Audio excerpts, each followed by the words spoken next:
Just look at that absolute beast of a car, the 2014 Formula 1 Mercedes-Benz, overpowered as it is, chilling out there at the main menu of F1 2014. That's right guys, I have been given, quite unexpectedly I must say, completely out of the blue as far as I'm concerned, I've been given access to the preview build for F1 2014, which is a work in progress build. As you can see, it says at the top of the screen there, meaning that this is not the full game. Certain game modes are locked, like the career mode and multiplayer as well, obviously, so I can't really check out those things in the preview. But we've got the Grand Prix mode and also the Proving Grounds mode for us to play around with and have a first look at how this game looks and feels. So first things first, we are looking at the main menu of the game, which has the Mercedes currently sitting on what I believe is Bahrain between turns 1 and 2, taking in the sun and looking pretty.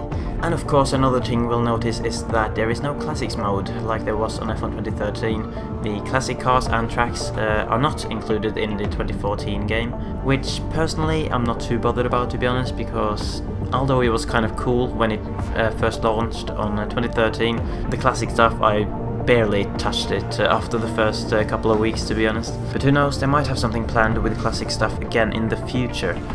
But anyway, at least we've got the 2014 cars and tracks to play with. And, you know, it looks alright. I mean, graphically, it looks pretty much like you'd expect from a game that is developed for Xbox 360 and PlayStation 3. Them being quite old consoles now, obviously, and I think that puts certain restrictions on what can be done with the game. Obviously this version is the PC version, so it will look better than it will on Xbox 360 and PS3. I have a pretty decent PC, so I have the graphics on, well, most of the graphic settings are as on high as they can be. And in terms of hardware, I also have my steering wheel, which I'll be driving with. I do not drive with a pad, I'm sorry for those of you who want to see how it drives with a pad. I have a Fanatec CSR Elite wheel, quite an expensive one, but one that feels amazing. So hopefully that will feel good. It felt pretty good to use on F1 2013, and hopefully it'll be the same on here. It must be noted I've also applied exactly the same wheel settings that I use on F1 2013, so I should be able to get a direct comparison on how it feels on my wheel, and hopefully those settings will work quite nicely on this game as well, so that I don't have to think too much about that. So yeah, as an initial video for F1 2014, I thought I would do a bit of a live commentary. So this is me talking live over the footage you're seeing, and I thought I'd do that to give you kind of my absolute initial impressions of the game, as I am planning to jump into a race around Australia, a track that I know, just as a starter to get a feel for the handling and see how everything looks. Right, so let's just crack on with it, shall we? We've entered the Grand Prix mode, and we got a bit of a team selection going on here. It says difficulty. What does that mean? I don't think that's been there before. I guess difficulty means in terms of how slow the cars are.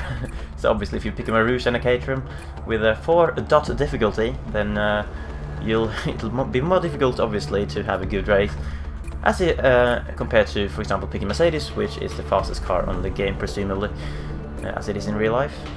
As a start, I think I'm going to go with McLaren, because I mean it's not the best looking car this year, but I'm a bit of a Kevin Magnussen fanboy at the moment, so I'm gonna drive with him as my first go on the game. I think I'll do a few laps in qualifying, just get a feel for it, and then I'll jump into a little 3-lap race and see what happens there. Right, so let's check out the difficulty settings. I have already turned all of the assists off, because that is how I prefer to drive it. I prefer as much of a challenge as possible, and all assists off is also what I'm used to from the online league I've been racing in on previous F1 games. A thing to point out is that steering assist is now an assist in the menu here, which I don't think was the case in the previous game. Feel free to correct me if I'm wrong on that one, because I'm not the most familiar with the assists menu. On the past 3 games I've just gone straight into the menu, turned all the assists off and never looked at it again basically. So here you have 5 different settings on the braking assist, 2 different on ABS on or off, steering assist also 5 different there, traction control 3 as usual, full, medium or off, I'll stick it on off, please, and then various variations of the dynamic racing line as well. Gearbox, you can have either automatic, of course, manual with a suggested gear, and then normal manual as I will have it. Then you have the pit assist, which I can't actually remember what does, because I think you might control your car on the way in and out of the pit lane, but again, correct me if I'm wrong on that one. Park firmly, I'll leave it off just in case I want to change my setup. I don't think I will though for now. Rules of flags on realistic, car damage on full just in case I have a major crash somehow. AI difficulty, I'll start off with it on legend. That is the most difficult out of the 5 different options you have on the AI skill level. And finally, flashbacks, which you can actually have an unlimited on this game. I don't think you could that before. So I guess that allows a bit more freedom for the player to choose. But hopefully we won't be needing any of that. Weather, I'll leave that unclear for now. I do not really want to jump straight into the rain for my first laps on the game. So as for the track selection, the preview build only has 13 of the tracks on the game. Obviously the full game will have all 19, so there are certain tracks that I'm not able to access at the moment, but there are of course a few good ones in here that I want to try, especially this one, a Russian Grand Prix, brand new for this season of course, and one I've never ever driven at because I don't think it's actually been in any game before, so it'll be interesting to see how that track drives, and I'll make sure to show you some of that later on. Oh yes, Hockenheim is back, lads. I absolutely love that track to drive on the previous game it was in, which was F1 2012, and I'm really happy it's back now because I really prefer that over Nürburgring. And of course, we got the Austrian Grand Prix coming back at the Red Bull Ring, previously known as the A1 Ring, and that's also one I really want to test out because I'm not sure I've driven that before. Actually, I might have, far back in the day when I was a little kid playing on my Nintendo 64 on the game based on the 1997 season. That makes me feel really old saying that, but oh well. But for our first go, we'll just stick to a track we know. We're gonna go for the Australian Grand Prix at Albert Park, which according to the game is a 1 difficulty track, so it's apparently a quite easy track according to the game. So we shall have to wait and see.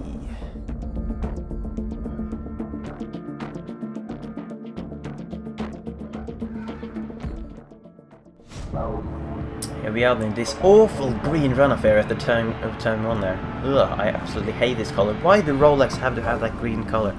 Because it doesn't look particularly good. But that's my little rant over about the color green. Here we are then, pretty familiar so far. Kind of the same cutscene, I suppose, as it was in 2013 as well. And similar menu in the garage, tire menu. 6 options here. I swear it was only 4 and then 2 locked ones on the previous game. But 6 tire options, really good. Setup menu, same thing really. Yeah, it must be noted actually that there is no option to change the gear ratios on this, which I guess is kind of to be expected considering that in real life in F1 this season they have locked gear ratios for the entire season, bar 1 allowed change at some point throughout the season. So I'm assuming they've locked each of the cars to a certain gearbox. So it remains to be seen how that works out. I know there are a few people who want more complex setup systems in these games, considering F1 cars are some of the most complicated cars to set up in the world, probably. Although personally I don't really mind having a bit of a simpler version of the setup, because I am not the most technical guy. I don't play this game to be an engineer. I play the game to drive F1 cars, so I personally don't really mind that, but of course understand there will be different opinions on the importance of having complicated setups in the game. That's it for the garage menu really, all kind of familiar stuff. I think I'll just jump straight out on track. I'll drive out for my first lap on F1 2014, see what happens. Yeah, so far looks like F1 2013 really, in terms of graphics, but I think they've kind of reached the limit in terms of what they can do for a game based on old gen consoles on that, so we'll just have to see how it feels now compared to previous games. Although there's a nice little glare of sun on the left side of the chassis there, and we've got the LED display on the wheel as well, which of course quite a few of the cars have now in 2014. And oh god, the sounds, the engine sounds for the modern day F1 which has been compared to vacuum cleaners and all sorts of home equipment. That's probably a bit mean, because I mean, personally I don't really mind. I've gotten used to the engine sounds in real life. Ooh, but yeah, I can already tell that it's going to take quite a bit of getting used to drive with these sounds on the game. In terms of how well they've recreated it, I suppose you can kind of judge it for yourself, but it certainly sounds different to the previous games with the V8s, that's for sure. I'll let you just have a bit of a listen to it now for a few seconds.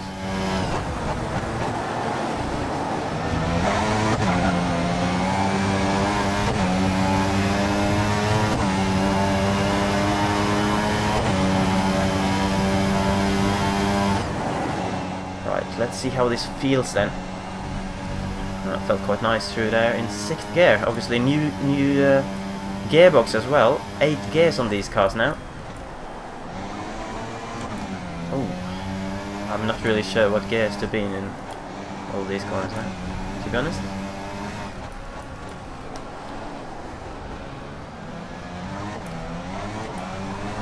Whoa! Complete snap at the rear there when I was trying to power it through the last corner. I need to balance that throttle a bit more next time, I'm pretty sure. So understeered wide there in 4th gear, and again the car feels like snapping out on me. As Hamilton sets the fast lap. And unfortunately guys, this McLaren doesn't look brilliant because it doesn't have that, it doesn't have the black parts on it. It's the it looks to be the pre-season livery on the McLaren. Oh god, there's a slow Williams. And from what I've read on Twitter and stuff, that's just the livery that McLaren signed off for Codemasters to use. So I mean, it's a bit of a shame, but that's what we have. I'm pretty sure quite a few of the other cars are more updated on the livery front. So far, feels alright.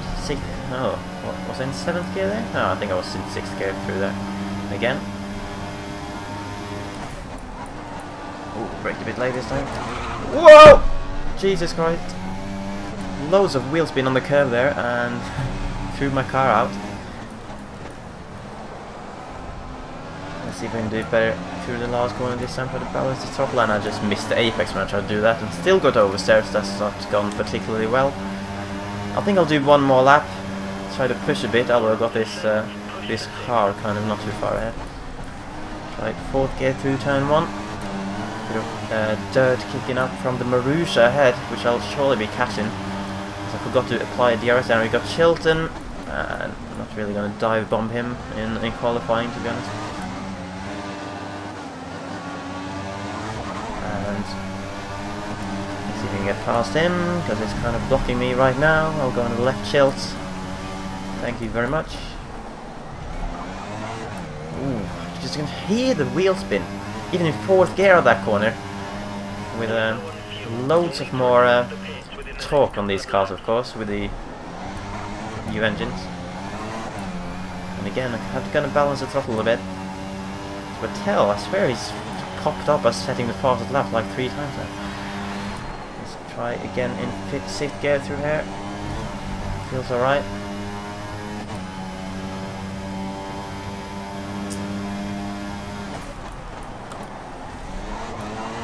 Whoa! Too hard on the throttle again. It just steps out. Obviously I'm using no assist like I said. So it's the hardest way of driving, I suppose. Oh jeez, man! Chill out, McLaren. That was just... I was barely on the throttle there and just kicked me out. Might have been sliding on the grass, I'm not really sure. But man, it's a bit tricky so far. Oh, as the Sauber is coming out of the pit lane, I have to kind of be wary of that. Yeah, like I said, it feels a bit tricky so far with all assists off. Feels quite oversteery. I don't know if that's to do with using the default setup. Maybe there's certain changes you can do to the setup to make it feel more stable. I'm sure there is. But for now, it's a little bit tricky. I'm not doing particularly well though, I suppose. It's going to take a little bit of getting used to, I think, because it definitely feels... I mean, it feels familiar to the previous games, but it feels different at the same time. It's definitely a bit more vile on the rear end of the slow corners so far than I remember it on 2013. But yeah, let's just finish this lap now. And man, this corner can just calm down a bit. And again, in 5th gear, but I was kind of flooring the throttle there, so that's my own fault. Right, so I'll go back into the garage now. Down in 11th place, so it's not been a great qualifying session. I've not really been able to get a proper lap in, to be honest. There are a few cars being wheeled in, a Mercedes there, and I think that was a Red Bull as well, being wheeled into the garage. Or was that a Lotus actually, I think. But yeah, back we go into the McLaren garage, and that was interesting. It's like I said, it looks quite similar to previous games, but it feels a little bit different, and of course it sounds different, and it's I guess it's down to personal preference if you prefer the sound change or not. Like I said, it's definitely going to take a bit of getting used to. But yeah, I think I will leave it there in terms of the qualifying session, so I will just press retire. There we go. And then we'll jump into the 3-lap race, see what happens against the Legend AI, and actually drop down to 16th place in the end. So not a particularly impressive qualifying session for me on my first attempt. 2.9 seconds off pole. Wow. Okay. Yeah, but I guess that's alright. I didn't, like I said, I didn't get a proper lap in, really. I had Chilton blocking me on one lap, and on the other laps I kept having wheel spin and messing stuff up. So yeah, there's lots of time to find as I get used to the new handling and stuff like that. The results screen looks slightly more slick, I think, than previous games have done. That's looking pretty nice. Alright, so in the garage again for the 3-lap race we're going to be doing against the Legend AI in the McLaren on board with Kevin Magnussen. So let's just jump into that, see what happens. Here we are with the 2 Mercedes cars locking out the front row, which is very realistic based on real life this season, where the Mercedes have been completely overpowered. I'm down in 16th place as Kevin Magnussen. McLaren, not the fastest car, but not the slowest either. It's kind of an average car, I suppose. As the lights are gonna go out, and I can just hear the wheel spin. I'm not really sure when I'm gonna need it to shift up. That was I got jumped by the Lotus a bit. Oh god, and I'm just used to braking very early, and that was just me not really being too cautious enough into turn 1. Or maybe too cautious, considering how early I braked, but then I kind of rammed into the back of Maldonado. Whoa! And there are cars braking early. Maldonado just done everyone. He's gone up to 12. So I jumped ahead of Massa. Maldonado got a bit in the curve there, so looks like he got spat out. And I'm now understeered off the track in 6th gear. I don't think 6th is what I want to really be in. So I'd kink there. 4th gear for now. Woo! Jesus! It really spat me out that curve. That was a quick save. It felt good though, saving the car like that. Must admit, there was quick reactions on the car to be able to control it. And again, obviously, I've got force field feedback on my wheel. Not really powerful force feedback, but enough so that I can have a good feel of the track and the car. If I turn it on the highest force feedback, my arms will fall off, so I'm not really going to do that. Whoa, and again, man, it's a bit slippery on the curves. Let's see, I at least want to get into the top 10. I mean, I'm not really making too much of an impression now on the AI after the first few corners. Perez ahead, pulled up a 1 second gap on me now. Yeah. Again, slightly animate through turn 1. And I don't think you'll really use... Have I used 8th gear at all in this race? I don't think the straights are long enough to use that on this track, to be honest.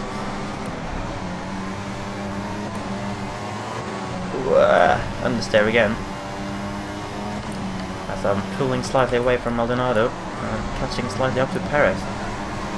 But ahead of Perez and that Toro Rosso, it seems to be forming quite a bit of a gap, so it's going to be tricky to get to top position in this race, considering it's only 3 laps anyway. Oh, the rain light blinking a bit there on Perez's car. That's quite interesting.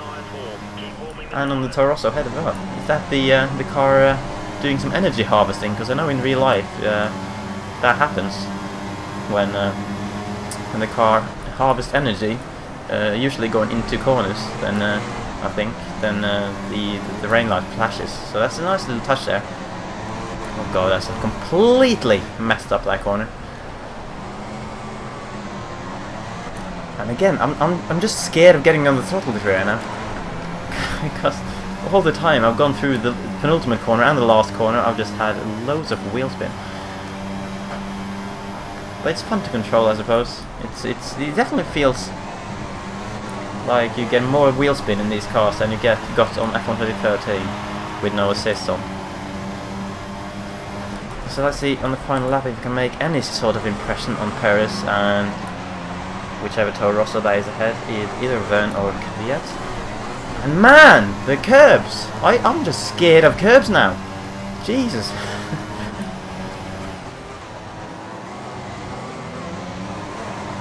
Try to, calm down a bit on the curb there. I was just very cautious on the throttle. Let's see if we can get a good exit as this corner. Maybe have a run in Perez. But no, again, too aggressive on the throttle and the oversteer wants to kill us.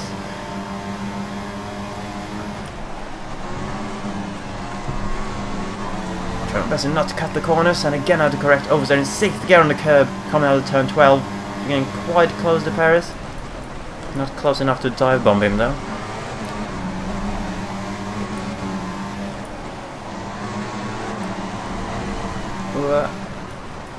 And yeah, I think I'm gonna have to settle for 12th to be honest, because these last corners I am not particularly great at so far.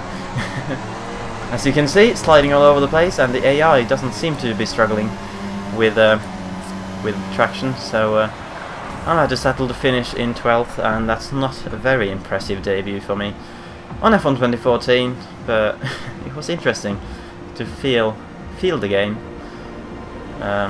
And it definitely felt a bit more tricky, I have to say. Obviously with the higher torque on these turbocharged engines, I think they've taken that into consideration when they've tweaked the handling for this game. Yeah, I mean, you guys can make up your own impressions of how you feel like the game looks and stuff like that, but I'm quite intrigued about the handling, because it feels I mean, it feels familiar, but it feels different at the same time. I mean, it's definitely an advantage that I've driven F1 2013 before, going into this game. But I did not expect that much oversteer. I think that's realistic, because I think the cars are more of a handful to drive this season in real life as well. So hopefully that handling change is for the better. But it'll definitely take a little bit of getting used to, I think. Can't really blame my performance here on the car either, because it should be able to beat the Toro Rosso and the Force India. But yeah, I think I'll leave it there for my initial impressions of the game for this first play video. Let's have a cheeky jump into the replay mode, shall we? Just to see a little bit of how that looks. So as you watch this, I hope you enjoy this video as a little bit of a first look at F1 2014, this preview work in progress build. I'll have more preview footage coming up from various tracks and cars later on. And if there's anything in particular that you guys watching would like me to see me do on this preview build in terms of car and track combinations, then feel free to leave a comment in the comments below, and hopefully I'll be able to give you something that you want to see. As mentioned earlier, career mode and multiplayer is not available on this build, so yeah, we got the Grand Prix mode, time trial and scenario mode I think as well to play with. So yeah, let me know what you want to see guys, and I hope you enjoyed watching this introduction video for F1 2014, and I'll leave you with the rest of this first lap of the replay. But from me, it's goodbye.